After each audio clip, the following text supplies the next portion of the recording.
전 세계에서 가장 위대한 해군 사령관은 넬슨이 아니라 아시아 출신의 인물이라고 발표되자 충격으로 난리가 났습니다. 영국의, 아니 세계 해군의 자부심이었던 넬슨을 이긴 사람은 도대체 누구일까요? 사연 시작하겠습니다. 그 전에 잠깐 1초 만에 누를 수 있는 좋아요 버튼을 꾹 눌러주시면 영상 제작에 아주 큰 힘이 됩니다. 저는 혼혈 영국인 클라라 윌슨입니다. 그날의 컨퍼런스가 저의 인생을 완전히 바꿀 줄 몰랐습니다. 나토 안보 컨퍼런스에서 발표된 이순신 전략 시뮬레이션 결과는 전 세계 군사 전문가들의 입을 다물지 못하게 했죠. 98%의 승률이라니 믿기 힘든 수치였어요. 클라라, 이 결과가 정확하다면 우리가 알던 해군 역사는 완전히 새로 써야 할지도 모릅니다. 동료 교수의 말에 저는 그저 고개만 끄덕였습니다. 해군 역사학자로서 저의 확고한 세계관이 흔들리는 순간이었죠. 넬슨 콜링우드 SN과 같은 서양의 위대한 제독들보다 뛰어난 전략가가 16세기 조선에 있었다니요. 영국 국방부는 즉시 이순신 분석팀을 긴급 소집했습니다. 제가 영국과 한국의 혼혈이라는 이유로 첫 번째 후보로 선정됐죠. 사실 할머니께서 어렸을 때 들려주신 이순신 이야기는 그저 동화처럼 들었었죠. 하지만 이제는 현대 군사과학으로 증명된 역사적 사실이 되었습니다. 윌슨 교수님 명량해 전 시뮬레이션을 직접 확인해 보십시오. 모니터에 표시된 데이터는 충격적이었습니다. 현대 해전 전략에 적용해도 이순신의 전술은 거의 모든 시나리오에서 승리했어요. 심장이 빠르게 뛰기 시작했습니다. 내 손가락이 키보드 위에서 떨리는 것을 느낄 수 있었죠. 이건 해군 역사의 패러다임 시프트입니다. 나토 군사위원회에서는 격렬한 논쟁이 벌어졌습니다. 이순신 대 넬슨이라는 주제로 말이죠. 영국 해군 대표들은 표정이 굳어졌습니다. 수백 년간 최고로 여겨온 그들의 영웅이 도전받고 있었으니까요. 이것은 서양 중심적 역사관에 대한 중대한 도전입니다. 저는 손에 든 보고서를 내려놓으며 말했습니다. 우리는 너무 오랫동안 편향된 시각으로 해양사를 바라봤어요. 왕립해 군사관학교로 돌아오자 강의실은 이미 이순신에 대한 열풍으로 가득 차 있었습니다.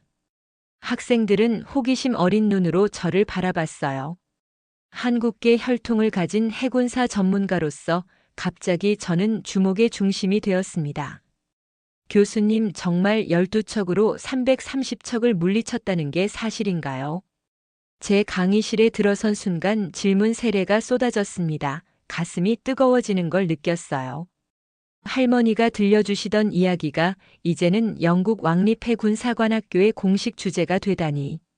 네, 그것은 사실입니다. 오늘부터 우리는 그 비밀을 하나씩 풀어볼 겁니다. 저는 처음으로 제 뿌리에 대한 자부심을 느꼈습니다. 35년 인생에서 이렇게 강렬한 감정은 처음이었죠. 이순신 장군의 전략이 현대 군사학을 뒤흔들고 있다는 사실이 저에게는 마치 개인적인 승리처럼 느껴졌어요. 영국 해군 내부의 명량해전 세미나 열풍이 불었습니다. 제가 소속된 왕립해군 사관학교는 그 중심에 서 있었죠. 컨퍼런스룸마다 이순신의 전술을 분석하는 목소리로 가득했습니다. 우리는 수세기 동안 잘못된 가정 위에서 해전사를 배워왔을지도 모릅니다. 해군 참모총장의 발언은 폭탄과도 같았어요. 제 동료 교수들의 얼굴에는 혼란스러움이 역력했습니다. 하지만 저는 이상하게도 마음이 편안했죠. 마치 오랫동안 찾아 헤매던 퍼즐 조각을 드디어 발견한 느낌이었습니다. 그날 밤 저는 이순신의 난중일기를 찾아 밤새 읽었습니다. 원문을 번역한 자료를 보며 16세기 조선의 바다로 빠져들었죠. 이순신의 문장 하나하나에는 냉철한 전략가의 두뇌와 함께 인간적인 고뇌가 담겨 있었습니다. 바람이 서쪽에서 불어오니 외선이 동쪽으로 움직일 것이다. 조수는 오전에 북쪽으로 흐르므로. 저는 페이지를 넘기며 숨을 멈췄습니다. 이순신은 바다의 모든 조건을 완벽하게 계산하고 있었어요. 현대 해전학에서도 이렇게 정교한 자연 조건 분석은 보기 힘든 일입니다. 제 머릿속에서 퍼즐 조각들이 맞춰지기 시작했습니다. 이순신은 운이 좋았던 것이 아니라 철저한 계산과 정확한 예측으로 승리를 거머쥐었던 거죠. 다음 날 아침 BBC에서 전화가 왔습니다. 명량해전을 해상판 아르마게돈으로 특집 다큐멘터리를 제작하겠다는 계획이었죠. 인터뷰 요청을 받은 저는 망설임 없이 수락했습니다. 윌슨 교수, 이순신이 정말 넬슨보다 뛰어난 전략가였다고 생각하십니까? 카메라 앞에서 질문을 받은 저는 잠시 생각했습니다. 제 안에서는 서양 학자로서의 정체성과 한국 혈통 사이에 갈등이 있었죠. 하지만 곧 확신에 찬 목소리로 답했습니다. 이순신은 넬슨보다 최소 200년을 앞서간 천재였습니다. 그의 전술은 현대 해군 전략에도 적용 가능할 정도로 정교하고 과학적이었죠. 제 발언은 즉시 세계 언론의 헤드라인을 장식했습니다. 서양 중심 해양사에 금이 가기 시작한 역사적 순간이었어요. 메일함은 순식간에 세계 각국 학자들의 논쟁과 질문으로 넘쳐났습니다. 그날 밤 저는 할머니의 사진을 바라보며 마음이 뜨거워졌습니다. 어린 시절 할머니가 들려주시던 이야기가 세계 해전사를 다시 쓰고 있다니요. 제 안에 흐르는 한국의 피가 자랑스럽게 느껴졌습니다. 판옥선 설계도를 처음 본 순간 저와 동료 연구진 모두 할 말을 잃었습니다. NASA와 영국 해군이 공동으로 복원 작업을 시작했지만 이 16세기 한국 전함의 구조적 완성도는 우리의 예상을 훨씬 뛰어넘었어요. 이건 단순한 전함이 아닙니다. 물 위의 요새죠. NASA의 선임 엔지니어가 감탄하며 말했습니다.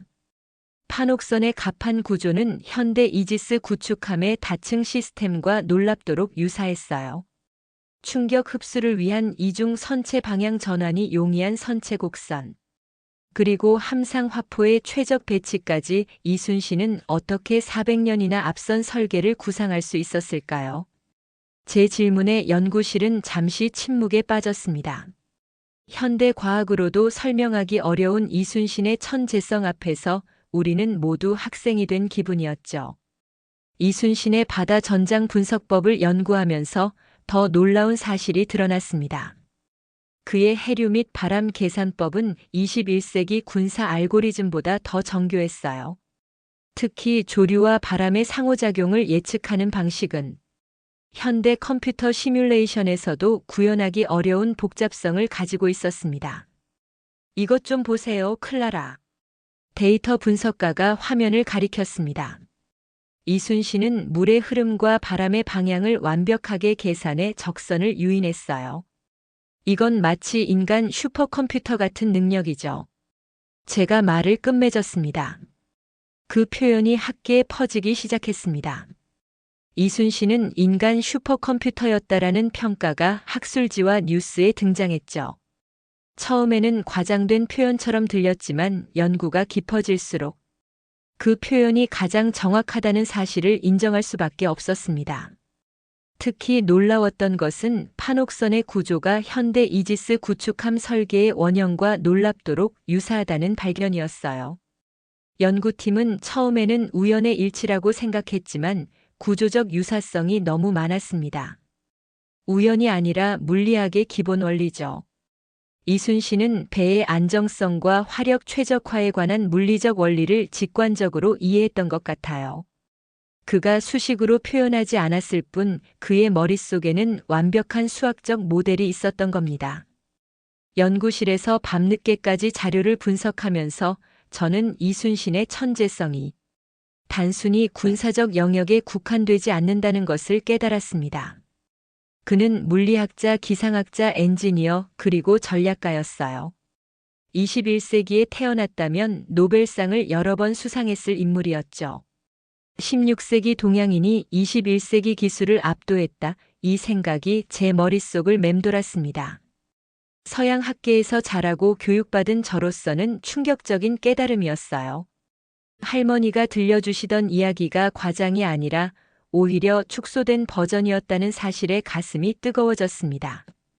이순신의 백의종군 기록이 MI6의 관심을 끌기 시작했다는 소식을 들었을 때 저는 놀라지 않았습니다. 영국 정보부가 400년 전 조선의 제독에게 배울 것이 있다는 사실이 이제는 당연하게 느껴졌죠. 윌슨 교수 MI6에서 이순신의 첩보 전략에 관한 특별 세미나를 요청했습니다. 사무실로 들어온 학장의 말에 저는 고개를 끄덕였습니다.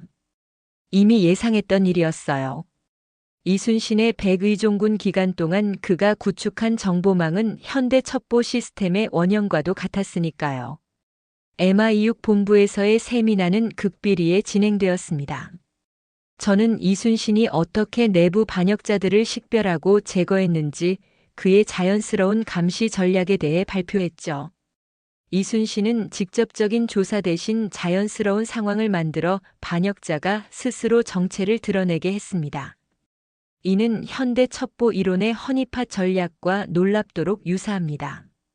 발표를 들은 MI6 요원들의 눈빛이 변했습니다. 그들은 노트에 빠르게 메모를 하기 시작했죠. 400년 전 동양의 장수에게서 배울 점이 이렇게 많다는 사실이 그들에게는 충격이었을 겁니다. 이순신은 첩보망을 어떻게 구축했나요? 한 요원이 질문했습니다. 저는 미소를 지었습니다. 그는 어부 상인 심지어 적진의 민간인까지 정보원으로 활용했어요. 특히 주목할 점은 그가 강제나 협박이 아닌 신뢰와 존경을 바탕으로 정보망을 구축했다는 것입니다. 세미나 후 MI6의 수석 분석관이 저에게 다가왔습니다. 교수님, 이순신의 첩보 전략은 현대 첩보학의 기본 원칙과 일치합니다. 그러나 그는 이런 교육을 받은 적이 없죠. 어떻게 설명하시겠습니까? 저는 잠시 생각했습니다. 인간 본성에 대한 깊은 이해라고 생각합니다. 이순신은 인간 심리학자이기도 했던 거죠. 왕립회 군사관학교로 돌아온 후 저는 즉시 이순신과 현대 첩보전이라는 새로운 강의를 개설했습니다. 학생들의 반응은 뜨거웠어요.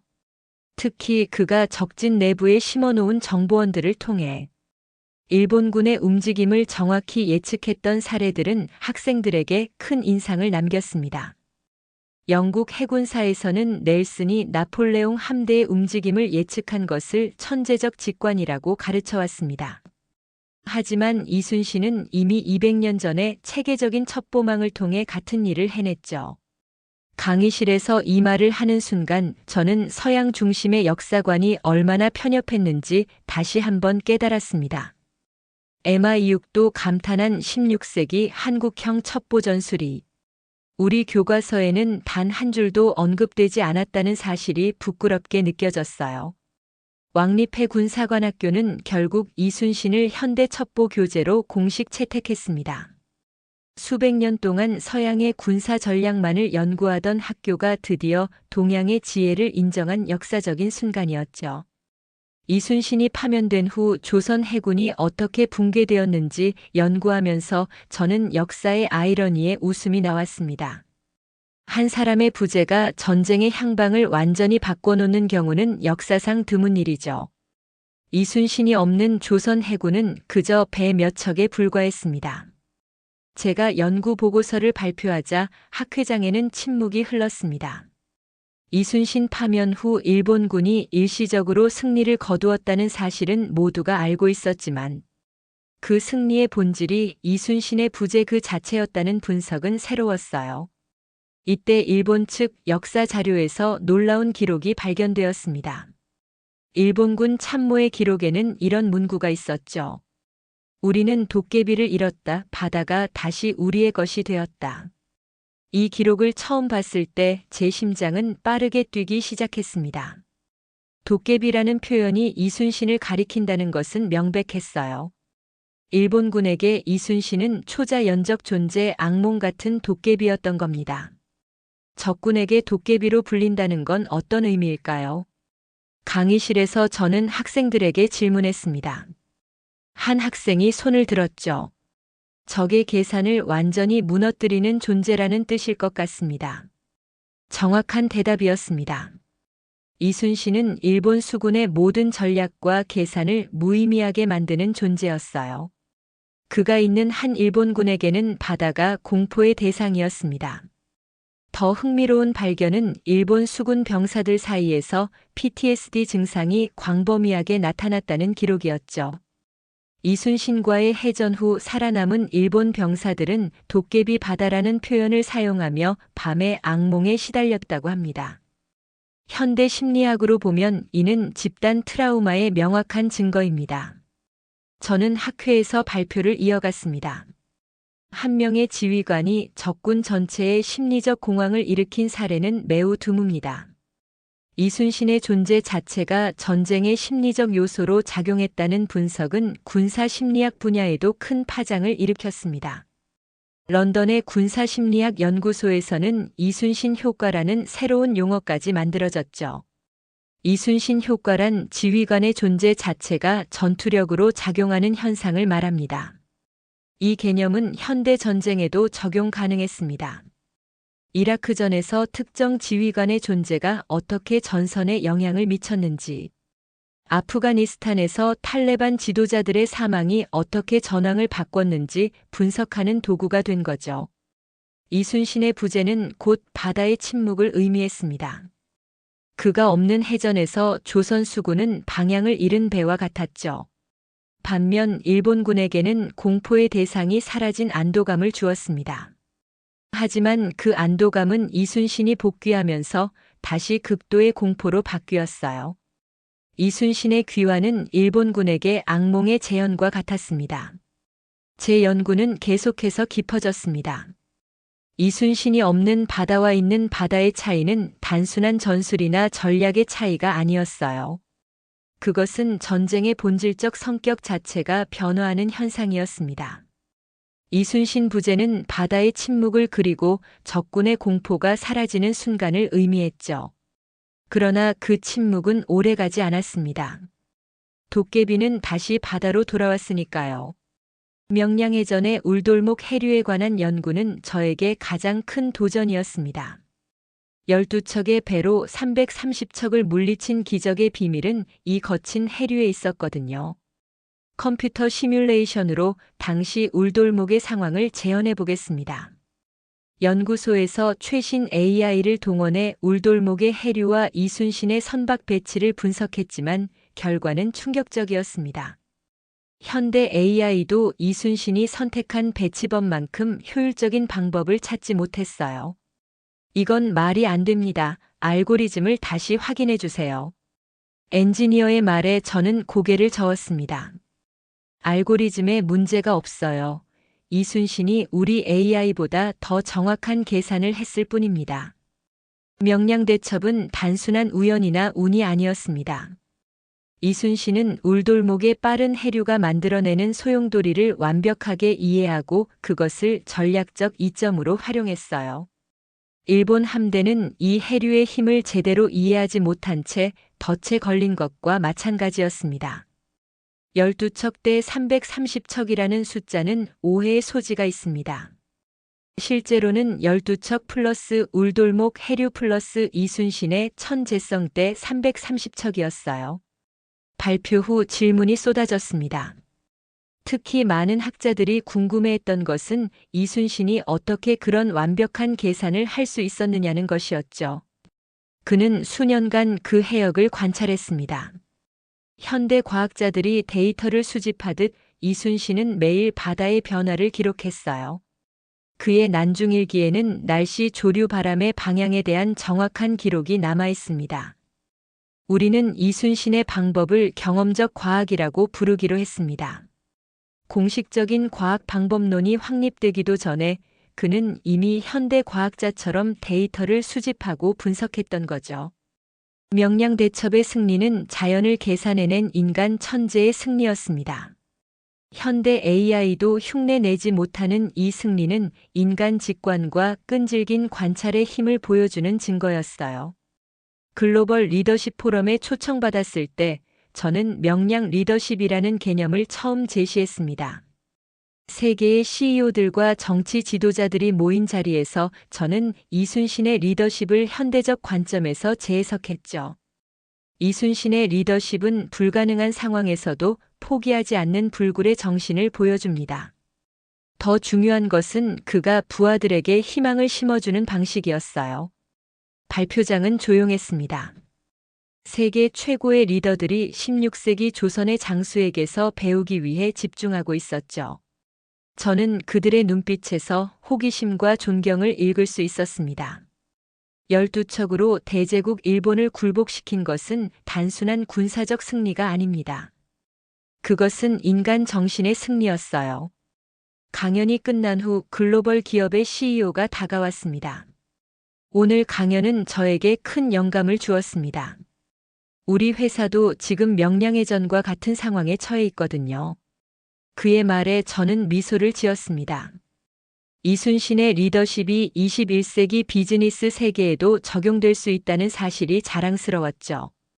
12척의 배로 330척을 이긴 승리는 이제 현대인들에게 불가능을 가능으로 바꾸는 상징이 되고 있었습니다.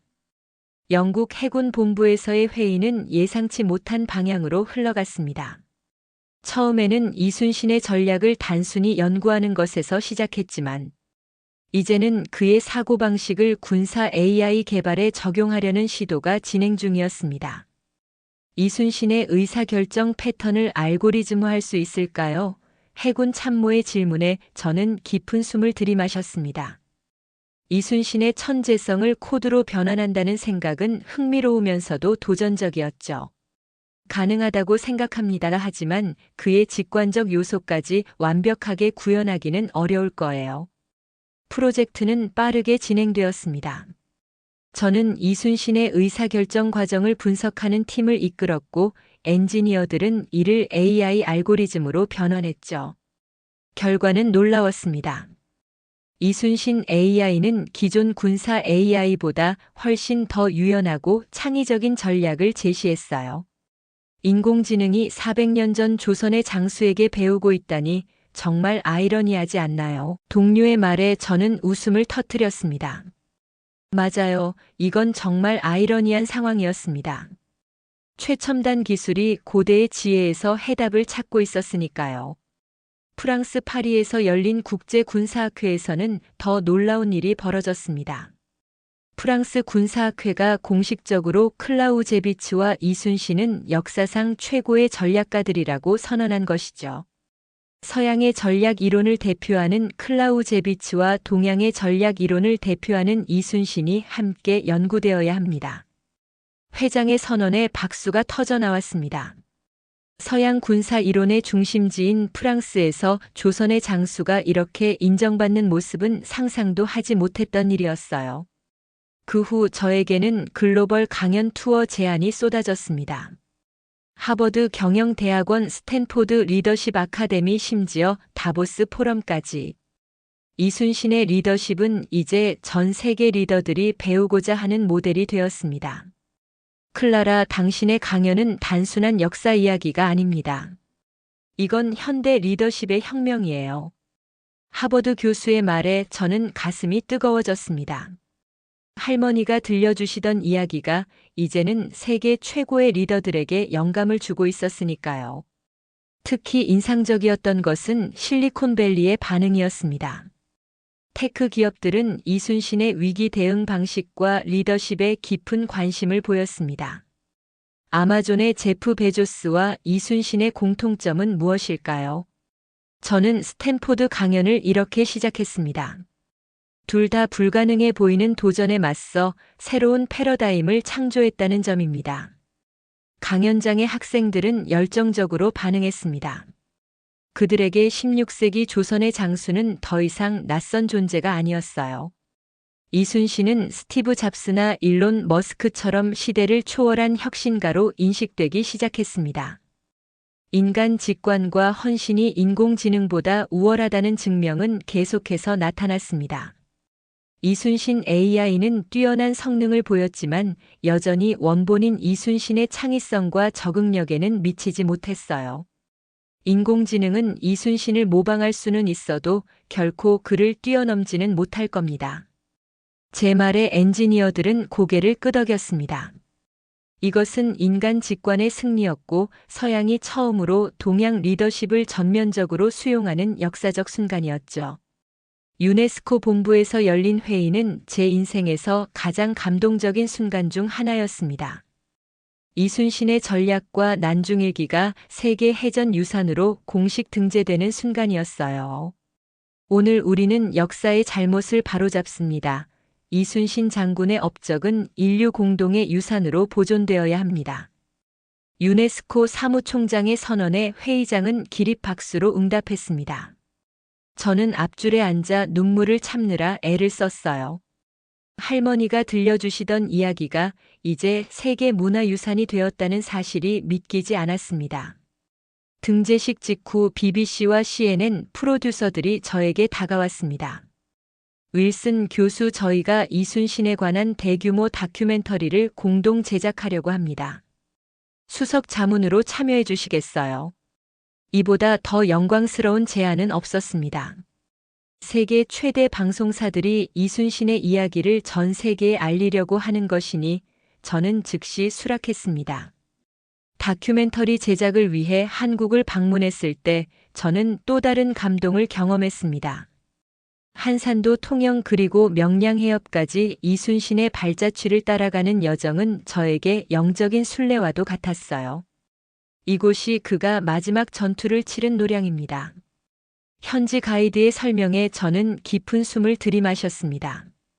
바다를 바라보며 서 있으니 400년의 시간이 갑자기 사라지는 듯 했습니다. 이순신이 바로 여기 이 바다에서 조국을 위해 목숨을 바쳤다는 생각에 가슴이 먹먹해졌어요. 다큐멘터리는 전 세계적인 히트가 되었습니다.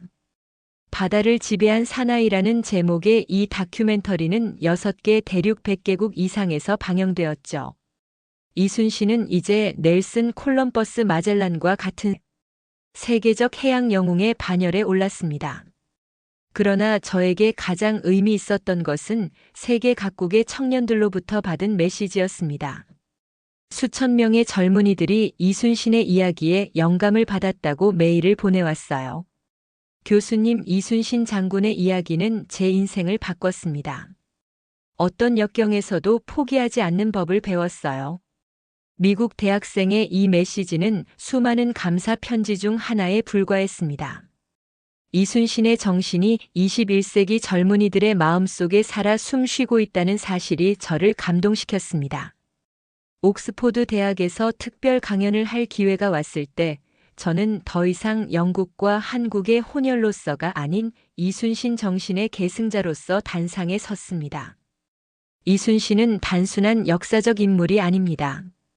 그는 인류의 가능성을 보여주는 상징입니다. 불가능해 보이는 상황에서도 지혜와 용기로 승리할 수 있다는 증거죠. 강연장을 가득 메운 학생들의 눈빛에서 저는 희망을 보았습니다. 바다를 넘어 시간을 넘어 이순신은 이제 세계 인류의 영웅이 되었습니다. 제 여정은 아직 끝나지 않았습니다. 이순신의 이야기를 더 많은 사람들에게 알리기 위해 저는 계속해서 연구하고 강연하고 있습니다. 할머니가 들려주시던 이야기가 이제는 제 인생의 사명이 되었으니까요. 한국계 혼혈 여성 장교가 이순신 정신의 계승자가 된다는 것. 때로는 이 운명이 믿기지 않습니다.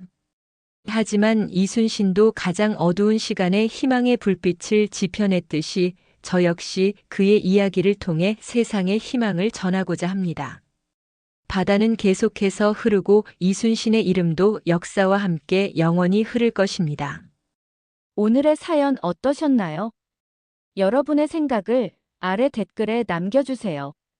그리고 감동적인 사연을 주변 사람들과 공유하고 함께 이야기 나눠보세요. 구독과 좋아요, 알림 설정은 영상 제작에 큰 힘이 됩니다. 지금까지 한국인의 위상을 알려드리는 꼬레아 TMI였습니다. 오늘 하루도 행복한 하루 보내세요.